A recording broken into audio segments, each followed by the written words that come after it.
Hello everyone, नमस्ते। आज हम लोग इंडस वैली सिविलाइजेशन पढ़ेंगे। तो पिछले क्लास में मैंने आपको स्टोन एज के बारे में बताया था और स्टोन एज में मैंने आपको बताया था कि स्टोन एज को लिथिक एजेस भी कहते हैं, जिसको 3 लिथिक एजेस में बांटा गया है। पहली और सबसे पुरानी जो थी वो पैलियोलिथिक एज थी, इसे ओल्ड स्टोन एज कहते हैं। पैलियोलिथिक के बाद मीज़ोलिथिक आया, जिसको मिडिल स्टोन एज कहते हैं, और मीज़ोलिथिक के बाद आया था नियोलिथिक एज, जिसको न्यू स्टोन एज कहते हैं। तो ये तीनों स्टेजेस और उनके कैरेक्टरिस्टिक्स हमने पिछले वीडियो में देख लिए थे। आज हम लोग बेसिकली इन तीनों एजेस के बाद जो टाइम पीरियड आया था, यानी कि चैल्कोलिथिक पीरियड, उसके बारे में पढ़ेंगे। चैल्कोलिथिक पीरियड की भी कैरेक्टरिस्टिक मैंने आपको बताई थी। चैल्कोलिथिक पीरियड यानी कि ब्रोंज एज, और ब्रोंज एक अलॉय है दो मेटल्स का, यानी कि टिन प्लस कॉपर। तो ये एज है जहाँ पे स्टोन्स के इम्प्लीमेंट्स के साथ साथ कॉपर के इम्प्लीमेंट्स यानी ब्रोंज के इम्प्लीमेंट्स भी यूज़ होते थे, इसलिए इस एज को एक अलग एज माना जाता है और इसे चैल्कोलिथिक एज बोला जाता है। तो बेसिकली चैल्कोलिथिक एज में आज हम लोग पढ़ेंगे इंडस वैली सिविलाइजेशन को। इंडस वैली सिविलाइजेशन को हड़प्पन सिविलाइजेशन भी बोलते हैं। तो एक एक करके हम सारे इसके कैरेक्टरिस्टिक्स देखते चलते हैं। ये बहुत ही लंबा टॉपिक है क्योंकि हम इसे डिटेल में पढ़ रहे हैं और असिस्टेंट प्रोफेसर एग्ज़ाम्स में या फिर यूपीएससी आईएएस एग्ज़ाम प्रिपरेशन में ये इम्पॉर्टेंट, बहुत ज़्यादा ये टॉपिक इम्पॉर्टेंट है। तो एक एक करके सारे पॉइंट्स देखते हुए चलते हैं। तो पहला पॉइंट है north western part of Indian sub continent. तो अगर मैं इंडियन सब कॉन्टिनेंट यहाँ पे ड्रॉ करूँ, आप एक तरीके से इमेजिन करो कि ये इंडिया का सदर्न पार्ट है। यहाँ पे ये श्रीलंका है और ये पूरा इंडियन ओशन है। तो अगर यहाँ पे हिमालयाज़ वगैरह हैं तो यहाँ से बहती हुई आ रही है इंडस की नदी, इज़न्ट इट। और इंडस की नदी यहाँ पे ड्रेन करती है अरेबियन सी पे। तो आप ये देख सकते हो कि ये पूरा इंडियन सब कॉन्टिनेंट है और इंडस नदी के आसपास सारी इनके हड़प्पन सिविलाइजेशन की इम्पोर्टेंट साइट्स हैं। इसलिए बेसिकली ये पूरी सिविलाइजेशन है, ये इंडस नदी के आसपास ही सेटल थी और इसीलिए इसको फेमसली बोला जाता है इंडस वैली सिविलाइजेशन। और ये north western part of Indian sub continent प्रसिद्ध है। दूसरी चीज़ ये कि इस सिविलाइजेशन को हड़प्पन सिविलाइजेशन भी कहते हैं। हड़प्पन सिविलाइजेशन कहने का रीज़न ये है क्योंकि 1921 में इंडस वैली सिविलाइजेशन की पहली साइट डिस्कवर की गई थी और जो साइट डिस्कवर की थी वो थी हड़प्पा। तो इसलिए इस सिविलाइजेशन को हड़प्पन सिविलाइजेशन भी बोलते हैं, क्योंकि पहली साइट जो थी वो हड़प्पा ही डिस्कवर की गई थी। अब ये जो टर्म है इंडस वैली सिविलाइजेशन, ये देने वाले इंसान है जॉन मार्शल। तो जॉन मार्शल पहले इंसान थे जिन्होंने Indus valley civilization term use किया था और उसके बाद ये जो पूरी सिविलाइजेशन है ये इसी के नाम से प्रसिद्ध हो गई। चौथा पॉइंट मैं ऑलरेडी आपको बता चुकी हूँ कि चैल्कोलिथिक और ब्रोंज एज को ये सिविलाइजेशन बिलोंग करती है, क्योंकि इस सिविलाइजेशन में ना सिर्फ स्टोन के इम्प्लीमेंट्स यूज़ होते थे पर यहाँ पे पहली बार ब्रोंज के इम्प्लीमेंट्स भी यूज़ में आ गए थे। और ब्रोंज एक एलॉय है जिसमें टिन और कॉपर मिला के बनाया जाता है। ठीक है, अब जो बात है वो ये है कि जो ये सिविलाइजेशन है ये 3 फेजेस में बांटी गई है। मतलब ऑफ कोर्स इसका टाइम पीरियड जो था वो अगर हम देखें तो कुछ बुक्स में 2500 टू 1800 BCE दिया है, कुछ बुक्स में 2900 टू 1700 BCE दिया है। तो ये अलग अलग टाइम पीरियड्स हैं पर ये बहुत ही लंबा समय है ना। तो इस पूरे समय को, इंडस वैली सिविलाइजेशन के काल को 3 फेजेस में बांटा गया है और इन तीनों फेजेस को बोलते हैं अर्ली, मैच्योर और लेटर फेज़। ठीक है, अर्ली फेज़ वो समय है जब ये Indus valley civilization almost establish हो रही थी। ठीक है, ये अपनी चरम पे नहीं पहुंची थी, इसमें पूरा एडवांसमेंट नहीं हुआ था, पूरा डेवलपमेंट नहीं हुआ था। तो ये स्टार्टिंग फेज़ था, इसलिए इसको बोलते हैं अर्ली हड़प्पन फेज़। दूसरा जो फेज़ है वो है मैच्योर हड़प्पन फेज़ और ये सबसे इम्पॉर्टेंट फेज़ है, क्योंकि मैच्योर हड़प्पन फेज़ के टाइम पे जो इंडस वैली सिविलाइजेशन है वो बहुत ही ज़्यादा एडवांस हो गई थी। ये अपने जो डेवलपमेंट है उसके चरम पे थी, मतलब पीक पे पहुंच चुकी थी और एक तरीके से सबसे ज़्यादा ये मैच्योर फेज़ में फ्लरिश करी थी, इसलिए इसे मैच्योर फेज़ बोलते हैं। और लास्ट फेज़ है of course the later Harappan phase. Later Harappan phase वो फेज़ है जब हड़प्पन सिविलाइजेशन धीरे धीरे करके अपने डिक्लाइन की तरफ बढ़ रही थी और ये फाइनली मतलब इसका धीरे धीरे ग्रेजुअली एंड हो गया। तो ये 3 फेजेस हैं जिसमें इंडस वैली सिविलाइजेशन के पूरे टाइम पीरियड को बांटा गया है। ठीक है, अब एक एक करके हम लोग देख लेते हैं कि किन किन हिस्टोरियंस ने या आर्कियोलॉजिस्ट ने इम्पॉर्टेंट साइट्स को डिस्कवर किया। तो हड़प्पा जो फर्स्ट साइट है इंडस वैली सिविलाइजेशन को, उसको डिस्कवर करने वाले इंसान है दयाराम साहनी। तो दयाराम साहनी के सामने मैं हड़प्पा लिख देती हूँ, आपको ये पता चल जाएगा। तो दयाराम साहनी ने हड़प्पन साइट को डिस्कवर किया था। दूसरे जो इंसान है वो है राखल दास बैनर्जी। यहाँ पे मैंने सिर्फ RD बैनर्जी लिखा है, आप चाहे तो राखल दास बैनर्जी के नाम से याद कर सकते हो। तो राखल दास बैनर्जी ने हड़प्पन सिविलाइजेशन की दूसरी जो सेकंड मोस्ट इम्पॉर्टेंट साइट है उसे डिस्कवर किया था, जो कि है मोहनजोदड़ो, है ना। मोहनजोदड़ो के नाम से एक मूवी भी बनी हुई है जिसमें ऋतिक रोशन है, तो आपके लिए डिफ़िकल्ट नहीं है ये याद रखना। तो राखल दास बैनर्जी ने मोहनजोदड़ो को डिस्कवर किया था। तीसरी जो इम्पोर्टेंट साइट है वो है धोलावीरा। तो जो धोलावीरा जो साइट है वो डिस्कवर किए थे JP जोशी ने, JP जोशी और RS बिष्ट ने। JP जोशी और RS बिष्ट ने धोलावीरा जो साइट है वो डिस्कवर की थी। धोलावीरा भी एक बहुत ही ज़्यादा इम्पॉर्टेंट साइट है जो इंडिया के आज के गुजरात में है। जो हड़प्पा और मोहनजोदारो है वो आज के पाकिस्तान में है, तो आपको ये दोनों बात याद रखनी है, ये इंडिया में नहीं है हड़प्पा और मोहनजोदारो। जब हम लोग इन साइट्स के बारे में बात करेंगे तो मैं डिटेल में बताऊँगी कि ये साइट्स कहाँ हैं और इनके क्या क्या इंपॉर्टेंट कैरेक्टरिस्टिक्स हैं। अभी आप ये जान लो कि हड़प्पा एंड मोहनजोदारो आज के पाकिस्तान में है और JP जोशी और RS बिष्ट ने जो साइट डिस्कवर की थी धोलावीरा, वो आज के गुजरात में है। और लास्ट का जो इम्पोर्टेंट साइट है वो अमलानंद घोष ने डिस्कवर की थी, यानी कि कालीबंगन। कालीबंगन के नाम से ही आपको समझ में आ जाएगा, काली मतलब ब्लैक और बंगन मतलब बैंगल्स। तो बेसिकली ये साइट बैंगल्स बनाने के लिए प्रसिद्ध थी, इसलिए इसे कालीबंगन बोलते हैं। और इस डिस्कवरी को किया था अमलानंद घोष ने। ठीक है, तो ये ऐसे तो बहुत सारी साइट्स हैं और हर साइट के जिन्होंने डिस्कवर किया है वो अलग अलग नाम हैं। आप चाहें तो अलग अलग लोगों के नाम याद कर सकते हैं, जैसे कि लोथल है, लोथल को SR राव ने डिस्कवर किया है। तो इस तरीके की जो एक्स्ट्रा चीज़ें हैं वो आप याद रख सकते हो। मेरे पास इतना टाइम नहीं है वरना मैं सारे आपको बताती। तो अभी फ़िलहाल के लिए ये आपको चाहिए 5 साइट्स हैं, उनके डिस्कवरर्स को आप याद कर लो। ठीक है, अब हम पढ़ते हैं इंडस वैली सिविलाइजेशन के ओरिजिन एंड एवोल्यूशन की तरफ, यानी कि इसका ओरिजिन शुरू कहाँ से हुआ और कैसे कैसे इवॉल्व करती गई और ये अपने मैच्योर हड़प्पन फेज़ की तरफ पहुँच गई, है ना। तो हम इस पर नज़र डालें। इससे पहले आपको ये मालूम होना चाहिए कि हर सिविलाइजेशन की शुरुआती जो टाइम होता है वो धीरे धीरे शुरू होता है ना। एक ग्रेजुअल तरीके से एडवांसमेंट होता है, जैसे कि हमने देखा कि इसका टाइम पीरियड भी 3 फेजेस में डिवाइड है, जिसमें अर्ली हड़प्पन फेज़ है या जैसे प्री हड़प्पन फेज़ के बाद वाला समय भी बोल सकते हैं। तो बेसिकली हम इसके बारे में देखेंगे कि ये जो सबसे अर्लीस्ट सिविलाइजेशन थी इंडिया की, ये किस तरीके से ग्रो हुई, पूरी तरीके से इवॉल्व हुई, तो हम इसके बारे में देखेंगे। तो पहली जो चीज़ है जो सबसे ज़्यादा इम्पॉर्टेंट है वो ये है कि ये जो इंडस वैली सिविलाइजेशन के बारे में हमें मालूम पड़ा हमें धीरे धीरे जब एक्सकेवेशन वर्क शुरू हुआ मेहरगढ़ में। तो मेहरगढ़ एक बहुत ही इम्पॉर्टेंट जगह है जो कि बोलन पास। अब जब मैंने आपको स्टोन एज वगैरह प्री हिस्ट्री पढ़ाया था तो मैंने आपको बताया था कि पासेस बेसिकली माउंटेन्स में, जैसे अगर ये माउंटेन रेंज है तो उसमें रिवर्स जैसे रास्ता काट देती हैं, तो उन जो रास्तों को हम लोग पासेस बोलते हैं। ये नेचुरल पासेस हैं जो रिवर्स माउंटेन्स को काट के बनाती हैं, है ना। तो मेहरगढ़ एक जगह है जो कि बोलन पास के पास है। तो यहाँ पे जब एक्सकवेशन वर्क शुरू हुआ था 1973 के अराउंड में, और इस एक्सकवेशन को कर रहे थे 2 फ्रेंच आर्कियोलॉजिस्ट, ठीक है। इन फ्रेंच आर्कियोलॉजिस्ट, आपको याद रखना है ये फ्रेंच आर्कियोलॉजिस्ट हैं। तो फ्रेंच आर्कियोलॉजिस्ट का नाम था रिचर्ड मेडो और जीन एफ जैरेज, ठीक है। ये दोनों जो आर्कियोलॉजिस्ट थे यहाँ पे खुदाई कर रहे थे। आर्कियोलॉजिस्ट ये ढूंढ रहे थे कि यहाँ पे किन किन मतलब किस किस टाइम पीरियड के जो अंश हैं वो पाए जाते हैं। तो ये काम कर रहे थे और इनको यहाँ पे पता चला कि ये पूरी फील्ड में एक प्रॉपर सीक्वेंस ऑफ ऑक्यूपेशन है। अब मैं बता दूं कि सीक्वेंस ऑफ ऑक्यूपेशन का क्या मतलब है, ठीक है।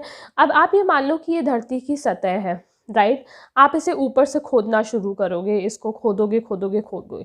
तो यहाँ पे जब आप खोद रहे होते हो तो आपको ये मालूम होना चाहिए कि जो अर्थ की जो सबसे ऊपरी सतह होती है ये न्यूएस्ट होती है, ठीक है। और जैसे जैसे आप नीचे जाते जाते हो ये न्यू से ओल्ड होती जाती है, इज़न्ट इट।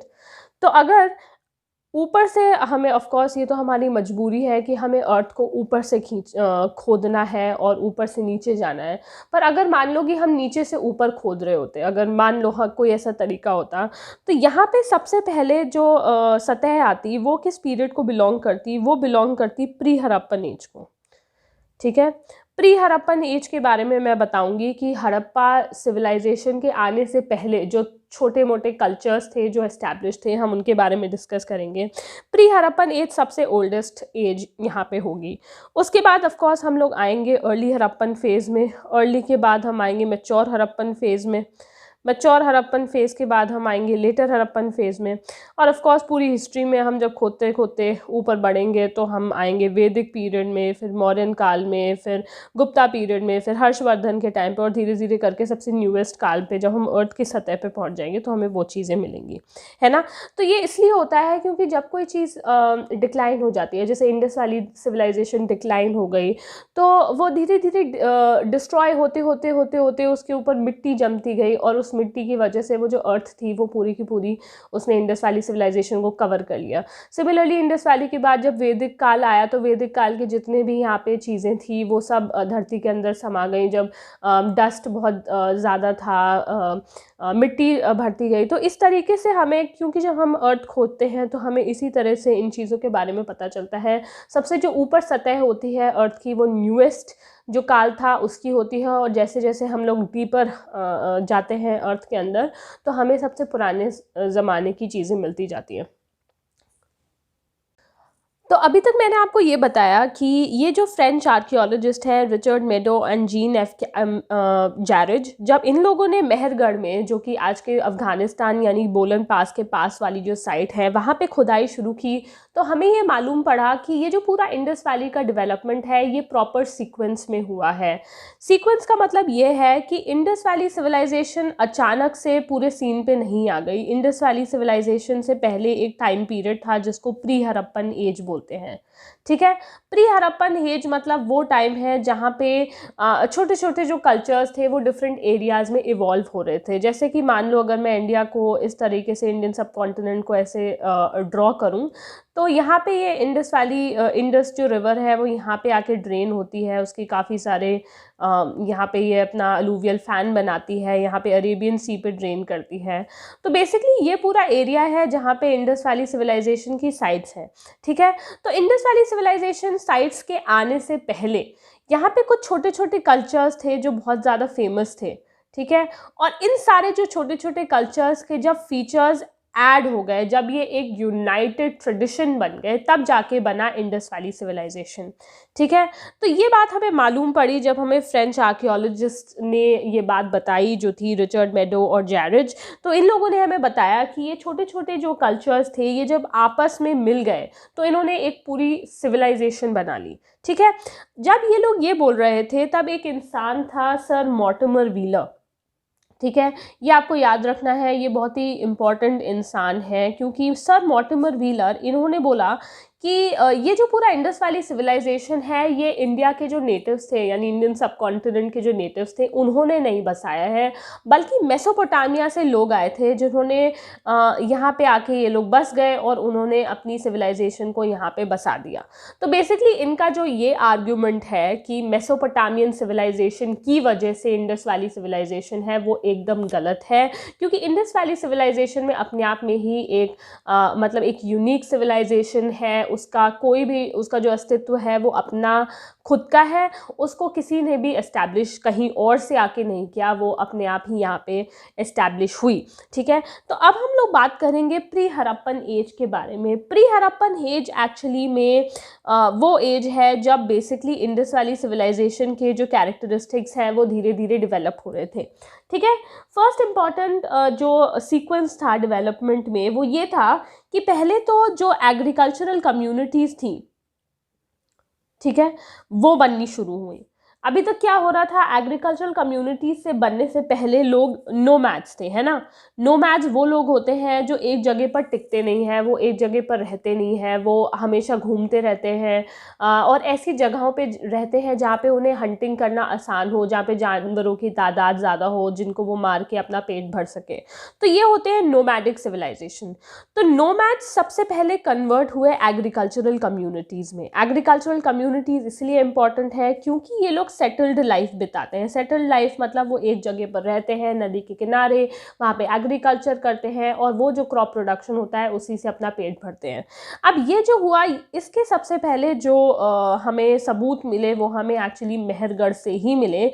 मेहरगढ़ जो कि बोलन पास के पास है। तो मेहरगढ़ एक्चुअली में इस साइट सबसे ज़्यादा इम्पॉर्टेंट साइट है जिसने ये ट्रांजिशन दिखाया नोमैडिक लाइफ से लेके एग्रीकल्चरल कम्युनिटीज़ तक लेकर।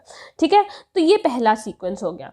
दूसरा सीक्वेंस ये है जहाँ पे टाउन्स बनना शुरू हुए, क्योंकि आपको मालूम है कि ये जो इंडस वैली सिविलाइजेशन है वो बेसिकली एक अर्बन सिविलाइजेशन है, और अर्बन सिविलाइजेशन मतलब जहाँ पे टाउन्स हैं, जहाँ पे सिटीज़ हैं।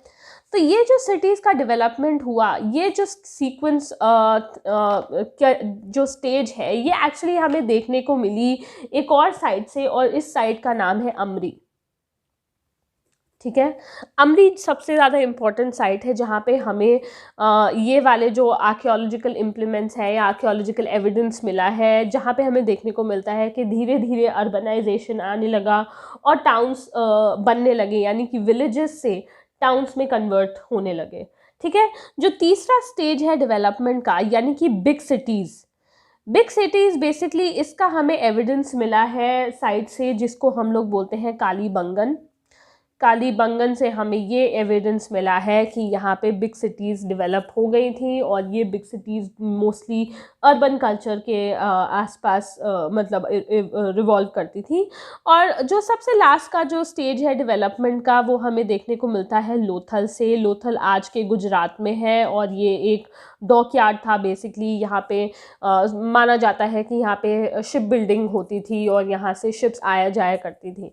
तो ये जो 4 प्लेसेस है ये प्री हड़प्पन कल्चर को सिग्निफाई करती थी, जिसमें सबसे पहला है मेहरगढ़, दूसरा है अमरी, तीसरा है कालीबंगन जो आज के राजस्थान में है, और चौथा है लोथल जो आज के गुजरात में है। ठीक है, तो अमरी, लोथल, मेहरगढ़, कालीबंगन ये सबसे ज़्यादा इम्पॉर्टेंट है प्री हड़प्पन कल्चर के लिए। दूसरी चीज़ ये इम्पॉर्टेंट है कि कालीबंगन का जो प्री हड़प्पन कल्चर है, ठीक है, उसको हम लोग सोथी कल्चर भी बोलते हैं।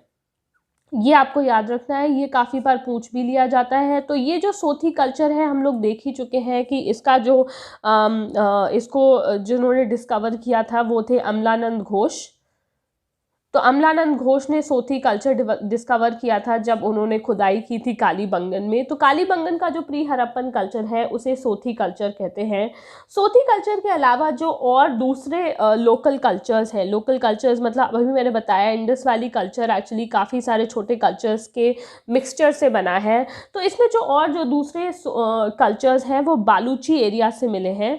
बालूचिस्तान से आप याद कर सकते हो, बालूचिस्तान बेसिकली अगर ये आज का पाकिस्तान है, कुछ अगर ये पूरा इंडिया में ड्रॉ कर दूँ यहाँ पे इस तरह से, तो ये पूरा पाकिस्तान माना जाएगा, है ना। तो पाकिस्तान का जो ये वाला हिस्सा है इसे हम लोग बालूचिस्तान बोलते हैं। ये आपको पता है सिंध एरिया है जो इंडिया से लगा हुआ है। तो बालूचिस्तान एरिया में, आज के टाइम के बालूचिस्तान एरिया में 4 लोकल कल्चर्स थे जिनको हम लोग मानते हैं: ज़ोब, नाल, क्वेटा, क्वेटा तो एक जगह भी है पाकिस्तान में, और कुल्ली। ये 4 लोकल कल्चर्स हैं जो प्री हड़प्पन कल्चर्स माने जाते हैं। ज़ोब में तो सबसे इम्पॉर्टेंट एक साइट है जिसको बोलते हैं राना गुंडाई। तो ये राना गुंडाई सबसे इम्पॉर्टेंट साइट है बालूचिस्तान एरिया में। यहाँ से प्री हड़प्पन कल्चर के हमें एविडेंस मिले हैं। और जो ये ज़ोब कल्चर है ये इसलिए भी फेमस है क्योंकि यहाँ से रेड एंड ब्लैक वेयर मिला है। और आगे जब हम लोग पढ़ेंगे तो हम देखेंगे कि इंडस वैली सिविलाइजेशन में जो पॉटरी यूज़ होती थी वो रेड एंड ब्लैक वेयर थी या फिर रेड ऑन ब्लैक वेयर थी। तो हम ये आगे देखेंगे। तो हम लोग ये सब देख सकते हैं कि ये जो सारी कैरेक्टरिस्टिक्स है इंडस वैली सिविलाइजेशन की, वो बेसिकली इन सारे लोकल कल्चर्स के मिश्रण से बनी है। जैसे ज़ोब कल्चर का रेड एंड ब्लैक वेयर एक कैरेक्टरिस्टिक बन गया इंडस वैली सिविलाइजेशन का, या फिर नाल कल्चर में जो वाइट क्लिप्ड वेयर था, या फिर जो पॉलीक्रोम पेंटिंग्स जो हमने देखी, या फिर फ्रैक्शनल बरियल था, ये हमें नाल कल्चर में देखने को मिला है। तो ये चीज़ भी हमें इंडस वैली सिविलाइजेशन का एक कैरेक्टरिस्टिक है। तो इस तरह से हमें देखने को मिला कि ये काफ़ी सारे जो लोकल कल्चर्स हैं वो साथ में जब मिल गए तो एक ट्रेडिशन बना जिसको हम लोग इंडस वैली सिविलाइजेशन के नाम से जानते हैं। और आपको जो दूसरी बात याद रखनी है वो सबसे इम्पॉर्टेंट बात यह है कि सर मॉर्टिमर व्हीलर ने कहा था कि इंडस वैली सिविलाइजेशन को जो मेसोपोटामियन सिविलाइजेशन के लोग हैं उन्होंने बसाया है, पर ये बात आज के टाइम पे बिल्कुल ही गलत साबित कर दी गई है। तो ये भी एक MCQ के तरह से पूछा जा सकता है। अब आज की जो लास्ट चीज़ मुझे आपको बतानी है वो ये है, मैं लास्ट इसलिए कह रही हूँ क्योंकि अगर मैं इससे आगे बढ़ी तो ये बहुत ही लंबा वीडियो हो जाएगा। तो नेक्स्ट वीडियो में हम देखेंगे कि डिफरेंट इम्पॉर्टेंट साइट्स क्या क्या थी और उनके क्या क्या इम्पॉर्टेंट कैरेक्टरिस्टिक्स थे। पर आज की जो लास्ट चीज़ है वो ये है कि जो इंडस वैली सिविलाइजेशन है उसका एक्सटेंट क्या है। एक्सटेंट का मतलब है कि वो कौन से एरियाज़ में फैली हुई है। तो आपको पता होना चाहिए कि उसका जो नॉर्दर्न मोस्ट एक्सटेंट है, नॉर्दर्न मोस्ट, अगर आप ये देखो कि पूरा इंडस वैली सिविलाइजेशन 4 साइट्स के बीच में अगर हम लोग बोलें कि बसा हुआ है, तो सबसे नॉर्दर्न मोस्ट जो साइट है वो बेसिकली है मांडू, ठीक है। और मांडू है रिवर चेनाब के साइड पे, तो ये आपको याद रखना है। मांडू जो साइट है वो नॉर्दर्न मोस्ट है, ठीक है। सदर्न मोस्ट जो साइट है वो है दाइमाबाद, दाइमाबाद, और ये रिवर प्रवर के ऊपर है, ठीक है। दाइमाबाद रिवर प्रवर। जो ईस्टर्न मोस्ट साइट है वो आज के यूपी में है, इसे बोलते हैं आलमगीरपुर, और ये रिवर हिंडन के ऊपर है, ठीक है। और जो वेस्टर्न मोस्ट साइट है वो आज के पाकिस्तान में है, जिसको बोलते हैं सुटका गैंडोर, सुटका गैंडोर, और ये रिवर दश्त के ऊपर है, ठीक है। ये आज के पाकिस्तान पे हैं। तो नॉर्दर्न मोस्ट साइट मैंने आपको बता दी मांडू जो कि चेनाब रिवर के साइड पे है। जो सदर्न मोस्ट है वो है दाइमाबाद जो प्रवर रिवर के ऊपर है। जो ईस्टर्न मोस्ट है वो है आलमगीरपुर जो रिवर हिंडौन के ऊपर है आज के यूपी में। और जो वेस्टर्न मोस्ट साइट है वो है सुटका गैंडोर जो रिवर दश्त के ऊपर है, ठीक है। तो आज का मैं इंडस वैली सिविलाइजेशन का लेक्चर यहीं पे ख़त्म करती हूँ क्योंकि ऑलरेडी बहुत लंबा हो गया है। अगर आपको वीडियो पसंद आया तो इसे प्लीज़ लाइक करो और इस चैनल को सब्सक्राइब करो, क्योंकि हम एक एक करके हिस्ट्री के सारे लेक्चर्स, सारे जो टॉपिक्स हैं उनके ऊपर लेक्चर्स ले लेंगे। और ये बहुत ही ज़्यादा डिटेल्ड वीडियोज़ हैं, आपको सारी इन्फॉर्मेशन मैं देने की कोशिश कर रही हूँ। तो अगर आपको ये चैनल पसंद आया तो इसे प्लीज़ सब्सक्राइब करो, इसे शेयर करो दूसरे एस्पिरेंट्स के साथ भी। तो until next time, take care, bye bye.